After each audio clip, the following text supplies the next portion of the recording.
नमस्कार, स्वागत है आपका अपना प्रदेश उत्तर प्रदेश उत्तराखंड में। मैं हूं सनी गंगासागर आपके साथ में। इस बुलेटिन में आपको दिखाएंगे दिन भर की वो खबरें जो सुर्खियों में छाई रही। शुरुआत करेंगे लखनऊ की खबर से। तो लखनऊ से ये बड़ी खबर है जहां पर यूपी के 8 खिलाड़ियों ने कॉमनवेल्थ गेम्स में पदक जीते हैं और योगी सरकार अब इन खिलाड़ियों का सम्मान करेगी। स्वर्ण पदक विजेता को 1 करोड़ रुपए मिलेंगे, जबकि रजत पदक विजेता को 75 लाख रुपए दिए जाएंगे। कांस्य पदक विजेता को 50 लाख से सम्मानित किया जाएगा। योगी सरकार इन खिलाड़ियों को सम्मानित करने जा रही है।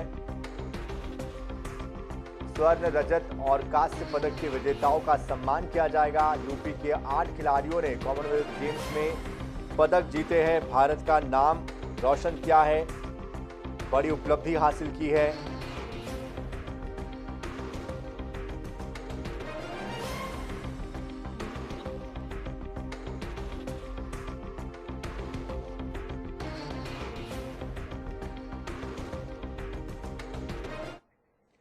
आजमगढ़ से आईएसआईएस से जुड़ा आतंकवादी सबाउद्दीन आजमी गिरफ्तार किया गया है। आईएसआईएस से जुड़े हुए आतंकी को आजमगढ़ से गिरफ्तार किया गया। स्वतंत्रता दिवस से पहले बड़ी सफलता ये मिली है। आईएसआईएस के रिक्रूटर से संपर्क में ये था। आतंक और जिहाद के लिए मुस्लिम युवकों का ब्रेन वॉश किया करता था। आरएसएस के लोगों को निशाना बनाने की तैयारी में ये था। यूपी एटीएस के एडीजी नवीन अरोड़ा के कुशल मार्गदर्शन के बाद आतंकवादी सबाउद्दीन आजमी को गिरफ्तार किया गया है। 75वें स्वतंत्रता दिवस के मौके पर विस्फोट की योजना ये बना रहा था। गिरफ्तार किए गए आतंकवादी सबाउद्दीन आजमी के पास से आईडी बनाने का सामान, एक अवैध शस्त्र तो वही कारतूस बरामद किए गए। निषाद पार्टी के राष्ट्रीय अध्यक्ष और उत्तर प्रदेश सरकार में कैबिनेट मंत्री डॉक्टर संजय कुमार निषाद कल सुबह कोर्ट में सरेंडर करेंगे। सरेंडर करने से पहले उन्होंने मीडिया से बात की और इस दौरान संजय निषाद ने कहा कि निषाद पार्टी को इस मुकाम तक पहुंचाने में मछुआ समाज का महत्वपूर्ण योगदान रहा है। उन्होंने शायराना अंदाज में कहा कि समुंदर में भले ही पानी अपार है, परंतु सच तो यही है कि वो नदियों का उधार है। डॉक्टर निषाद ने कहा कि 7 जून 2015 कसरवल के मुकदमों की वापसी के लिए आधिकारिक रूप से शीर्ष नेतृत्व और मुख्यमंत्री की पहल जारी है और जल्द ही सुखद समाचार भी प्राप्त होंगे। लेकिन आज इस मछुआ समुदाय के विकास के लिए केंद्र सरकार ने पहली बार है कि बजट में हिस्सेदारी देकर 20,000 करोड़ रुपए इनके लिए दिया। और उस 20,000 करोड़ में 9,000 करोड़ रुपए इनलैंड के लिए है, जो मैदानी क्षेत्र है। उसमें इस बार में 250 करोड़ रुपया पहली बार है जो मछुआ समुदाय के लोगों को विकास के लिए, उन्हें विकास की मुख्यधारा में लाने के लिए 250 करोड़ रुपए का अनुदान दिया जाएगा। अनु मतलब नीचे, दान मतलब उनको वित्तीय सहायता देकर ऊपर किया जाएगा। 10वीं मुहर्रम पर विस्फोट विक्टोरिया स्ट्रीट स्थित नाजिम साहिब इमाम बाड़े से मंगलवार को जुलूस निकाला गया। हजारों अंजुमनों ने अपने अलम उठाए। मातमी अंजुमनों के साथ जुलूस में शामिल अकीदतमंदों ने इमाम हुसैन को नजराना अकीदत पेश किया और करीब 12 बजे जुलूस नक्का खास चौराहे पर पहुंचा। इस दौरान निशांतगंज समेत कई अन्य स्थानों पर जुलूस में चल रहे लोगों के हाथों में तिरंगे भी लहरा रहे थे। तस्वीरें आपके सामने लखनऊ, आगरा, अमेठी, फतेहपुर, जालौन, अलीगढ़ की है। इमाम बाड़ा नाजिम साहिब से जुलूस निकलने से पहले मजलिस को मौलाना हमीदुल हसन ने खिताब किया और मजलिस को खिताब करते हुए मौलाना ने इमाम हुसैन की शहादत का मंजर पेश किया तो अजादार अशबाग हो गए और इसके बाद अशूर का जुलूस निकाला गया।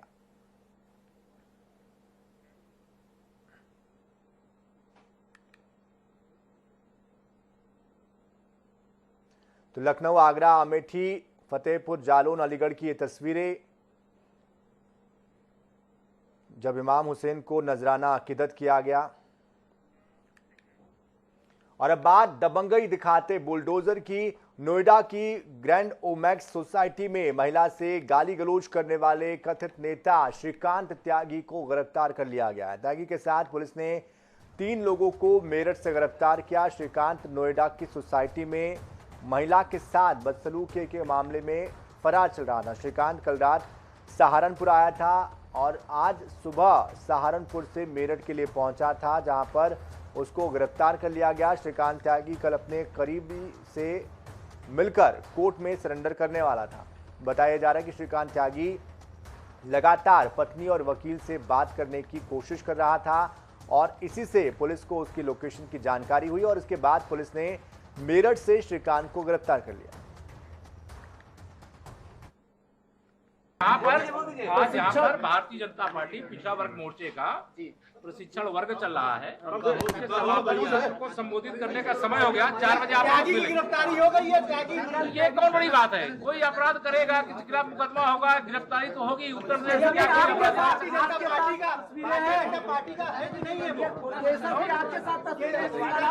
अरे कोई खिंचा लेगा यार, आप भी खिंचा रहे हो तो आप अपना दिखा दो। कल कोई गलती कर तो मेरे नाम थोड़ा ना थोप दोगे। श्रीकांत त्यागी के गिरफ्तारी के संबंध में नोएडा पुलिस के द्वारा पुलिस आयुक्त नोएडा स्वयं इस संबंध में डिटेल प्रेस कॉन्फ्रेंस करेंगे, जिसमें वो संपूर्ण जानकारी इस प्रकरण की देंगे। उनको ये शासन के द्वारा निर्देशित किया गया है कि जल्द से जल्द जो कानूनी कार्रवाई पूर्ण करने के बाद से प्रेस से वो सभी चीजें शेयर करें। और बात तिरंगा क्रांति की। देश की आजादी के 75वें वर्षगांठ के उपलक्ष्य में मनाए जा रहे आजादी के अमृत महोत्सव के तहत 9 अगस्त को लखनऊ में काकोरी ट्रेन एक्शन की वर्षगांठ पर सीएम योगी आदित्यनाथ ने बलिदानियों को नमन किया। सीएम योगी आदित्यनाथ ने इस समारोह को संबोधित किया। उन्होंने कहा कि देश के प्रथम स्वतंत्रता संग्राम की अलग जगाने वाली उत्तर प्रदेश की धरती वीरों से भरी हुई है। उत्तर प्रदेश, विशेषकर हमारी वर्तमान पीढ़ी सौभाग्यशाली है कि 1857 की पहली स्वतंत्र समर की भूमि उत्तर प्रदेश ही रही है। मंगल पांडे के साथ ही झांसी की रानी ने इसमें अपना बलिदान दिया। आज काकोरी ट्रेन एक्शन की जयंती है, जिसको कि 9 अगस्त 1925 को अंजाम दिया गया। इसी दिन देश के बड़े क्रांतिकारियों पंडित राम प्रसाद बिस्मिल, अशफाकुल्ला खान, ठाकुर रोशन सिंह और राजेंद्र प्रसाद लाहिड़ी ने अंग्रेजी सरकार के खजाने को लूटा था। इन सभी को जानकारी मिली थी कि ट्रेन से सरकारी खजाने का 8,000 रुपया जा रहा है और काकोरी रेलवे स्टेशन पर इन क्रांतिकारियों ने ट्रेन के रुकते ही 4,684 रुपये लूटे थे। इसके बाद इनको पकड़ा गया और गोरखपुर, गोंडा, फैजाबाद की जेलों में रखा गया। भारतीय जनता पार्टी उत्तर प्रदेश, उत्तराखंड सहित पूरे देश में 9 अगस्त यानी कि क्रांति दिवस से 15 अगस्त स्वतंत्रता दिवस तक के हर घर तिरंगा अभियान चला रही है और इसी अभियान के तहत पार्टी प्रदेश भर में हर घर तिरंगा फहराने के लिए लोगों से अपील कर रही है। देहरादून, आगरा, हल्द्वानी, कन्नौज, कोटद्वार, रायबरेली, लखनऊ की ये तस्वीरें बता दें कि स्वतंत्रता के 75वें वर्ष में अमृत महोत्सव के तहत हर घर तिरंगा फहराने के लिए पार्टी के प्रदेश से लेकर बूथ लेवल तक पदाधिकारी और कार्यकर्ता जुटे हुए हैं। पार्टी 9 से 10 अगस्त को प्रदेश के सभी 1918 मंडलों से तिरंगा यात्रा निकालकर जनप्रतिनिधि पार्टी पदाधिकारियों के साथ शामिल होंगे।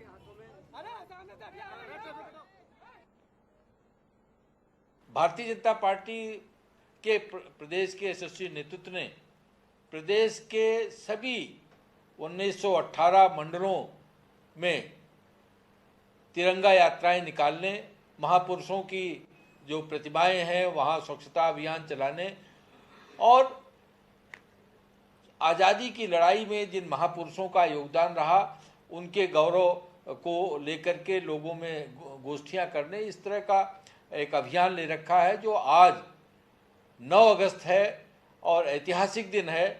आज़ादी की लड़ाई में 9 अगस्त को आज़ादी के महानायकों ने भारत छोड़ो आंदोलन प्रारंभ किया था। तो आज इस ऐतिहासिक अवसर से 15 अगस्त तक जो भारतीय जनता पार्टी का नेतृत्व है उसने सभी अपने मंडल इकाइयों को ये दिशा निर्देश दिए हैं।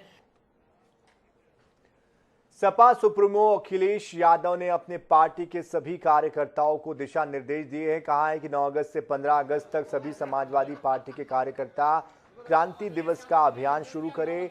सबके घर जाकर, घर घर जाकर तिरंगा फहराया जाए और जिसको देखते हुए अयोध्या में क्रांति दिवस के मौके पर सपा नेता और पूर्व मंत्री पवन पांडे ने शहर के रोहिणी कॉलोनी के घर घर झंडा लगाने की शुरुआत कर दी। समाजवादी पार्टी के राष्ट्रीय अध्यक्ष माननीय अखिलेश यादव जी ने दिशा निर्देश जारी किया था कि 9 अगस्त क्रांति दिवस के अवसर से, जिस दिन पूज्य महात्मा गांधी ने नारा दिया था अंग्रेजों भारत छोड़ो, और देश की आजादी की लड़ाई में हजारों लोग शहीद हुए थे, हजारों बहनों ने अपने भाई को खोया था, माताओं ने बेटों को खोया था, लोगों ने अपने सपूतों को खोया था और इस देश को आजादी मिली थी। आज वही 9 अगस्त है, क्रांति दिवस है। क्रांति दिवस के अवसर पर हम लोगों ने आज समाजवादी तिरंगे को घर घर लगवाने के अभियान की शुरुआत की है। तिरंगा घर घर लगेगा और 15 अगस्त तक ये कार्यक्रम चलेगा। बुलेटिन में भी वक्त हुआ एक छोटे से ब्रेक का। बन रहे हमारे साथ। के बाद बढ़ते आगे। देश की आजादी का अमृत महोत्सव देश भर में मनाया जा रहा है और इसी कड़ी में 13 अगस्त से लेकर 15 अगस्त तक हर घर तिरंगा अभियान के तहत तिरंगा भी लहराया जाएगा। लेकिन उससे पहले प्रदेश भर में जन जागरूकता अभियान के साथ ही तिरंगा यात्रा निकाली जा रही है, प्रभात फेरियां निकाली जा रही है। पूरे देश के अंदर जहां आज़ादी का अमृत महोत्सव मनाया जा रहा है, देश के वीर बलिदानियों को और देश की आज़ादी के बाद से जो देश के लिए जिनका योगदान रहा है, जिस क्षेत्र में देश आगे बढ़ा है, हर प्रकार की उपलब्धि इस आज़ादी के अमृत महोत्सव में हम लोग सामने रख रहे हैं। वहीं हम देश के लिए जिन्होंने अपने प्राणों का बलिदान दिया, अपनी जिंदगानी लगाई, अपनी जवानी लगाई, अपना सर्वस्व बलिदान किया, उन सबको भी याद कर रहे हैं। 17 अगस्त को उत्तरकाशी के दयारा बुग्याल में बटलर फेस्टिवल का आयोजन किया जा रहा है। दरअसल कोविड के चलते पिछले 2 सालों से कार्यक्रम का आयोजन नहीं हो पाया था और इस बार संस्था ने पूरी तैयारी की है बटर फेस्टिवल को आयोजित करने की। और देहरादून में संस्था के साथ पत्रकार वार्ता करते हुए गंगोत्री विधायक सुरेश चौहान ने कहा कि इस आयोजन के बहाने हम सभी का ध्यान पहाड़ों में पर्यटन बढ़ाने की ओर खींचना चाहते हैं और प्रदेश के दयारा बुग्याल में हर साल इस महोत्सव का आयोजन किया जाता है। पर्यटन और पर्यटक जो है आने लगे, देश विदेश के सैलानी आने लगे, लोगों को होम स्टे पे लोगों को जो है रोजगार मिलने लगा। इसको वृद्ध रूप देने के लिए जो हमारी दयारा की जो समिति, हमारे दयारा के चाहे अध्यक्ष हैं, प्रधान जी हैं, तमाम जो समिति के लोग हैं, इन्होंने से आगे बढ़ाने के लिए, चाहे हमारे होटल एसोसिएशन के लोग हैं, उन्होंने इसको आगे बढ़ाने के लिए बहुत प्रयास किया और आज इसको मक्खन बटर फेस्टिवल के रूप में, मक्खन की होली के रूप में इसको मनाया जाता है। 2 साल जो है कोविड के उसमें इसको जो है वहाँ पे नहीं हो पाई होली, लेकिन इस समय इसको वृद्ध रूप दिया जा रहा है। माननीय मुख्यमंत्री जी इस बटर फेस्टिवल में इस समय अपना उन्होंने। इस बीच बड़ी खबर देहरादून से आ रही है। बता दें आपको कि UKSSC घोटाले का ये मामला है और लखनऊ से जल्द ही गिरफ्तारी की तैयारी इसमें की जा रही है। देहरादून के ब्लूप्रिंट और पैकिंग से मिली कमी को लेकर यह मामला है। देहरादून से बड़ी खबर है। लखनऊ की प्रिंटिंग प्रेस STF के रडार पर है और इस मामले में अब आगे कार्रवाई करने की बात कही जा रही है। चलिए बढ़ते हैं 5 मिनट में 25 खबरों की ओर।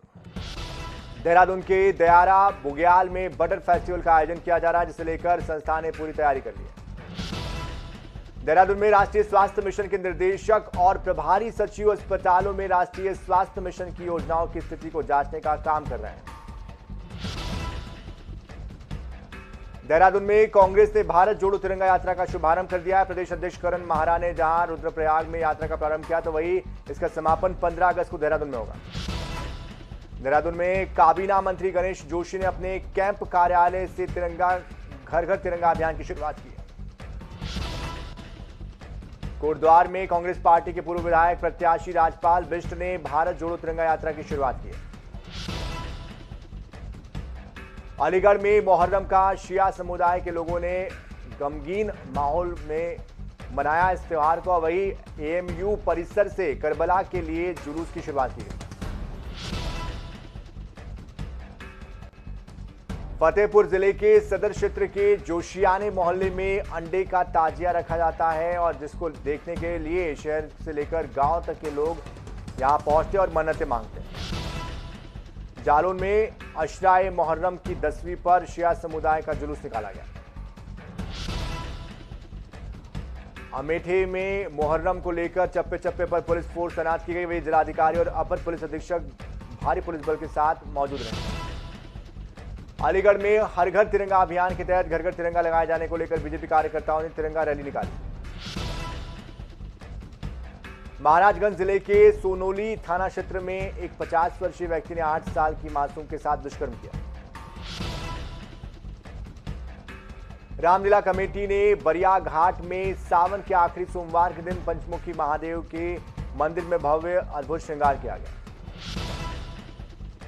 समाजवादी के राष्ट्रीय अध्यक्ष अखिलेश यादव के निर्देश पर पूरे प्रदेश में आज क्रांति दिवस के मौके पर देश बचाओ देश बनाओ रैली निकाली गई। फतेहपुर के सुल्तानपुर घोष थाना क्षेत्र में वन विभाग की लापरवाही के कारण वन माफिया प्रतिबंधित पेड़ों पर आरे चला रहे हैं। आगरा के बाहा थाना क्षेत्र में महिला को विद्युत तार से करंट लग गया है, जिसके बाद परिजनों ने आनंद फानंद में उसे अस्पताल में भर्ती कराया। बिजनौर में जमीनी विवाद को लेकर हुई पुजारी की हत्या का पुलिस ने खुलासा कर दिया है, जिसमें कि पुलिस ने दिनेश चौहान नाम के अपराधी को गिरफ्तार किया है। आजमगढ़ से आईएसआईएस से जुड़ा हुआ आतंकी पुलिस ने गिरफ्तार किया है। रायबरेली के तहसील परिसर में लेखपाल की गाड़ी में अराजक तत्वों ने आग लगा दी। रक्षाबंधन के मौके पर महिलाओं को निःशुल्क सफर कराया जाएगा। मथुरा में 10 अगस्त से लेकर 12 अगस्त तक महिलाएं रोडवेज की बसों में निःशुल्क यात्रा कर सकेंगी। रामनगर के कोसी बैराज क्षेत्र के मंदिर से एक नशेड़ी ने भगवान राम के दरबार की पीतल की मूर्ति की चोरी कर ली। कासगंज के पटियाली तहसील क्षेत्र में गंगा ने अपने रुद्र रूप को धारण कर लिया है, जिसके बाद बाढ़ जैसे हालात हो गए। आगरा के डौकी थाना क्षेत्र में एटीएम से पैसे निकालने गया युवक अचानक लापता हो गया। आगरा के बाहा थाना क्षेत्र में घर में काम कर रही महिला को विद्युत तार से करंट लगने से उसकी मौत हो गई। वाराणसी में 2024 लोकसभा चुनाव की तैयारियों में जुटी बीजेपी ने 3 दिन तक भारतीय जनता पार्टी के पिछड़ा वर्ग प्रशिक्षण शिविर का आयोजन किया। बाराबंकी में समाजवादी पार्टी ने क्रांति दिवस पर बाराबंकी में सपा नेता अरविंद सिंह गोप ने अपने आवास पर तिरंगा फहराया। तो इसी के साथ इस बुलेटिन में इतना ही। ताजा खबरों के लिए, अपडेट्स के लिए आप बने रहिए जनता टीवी के साथ।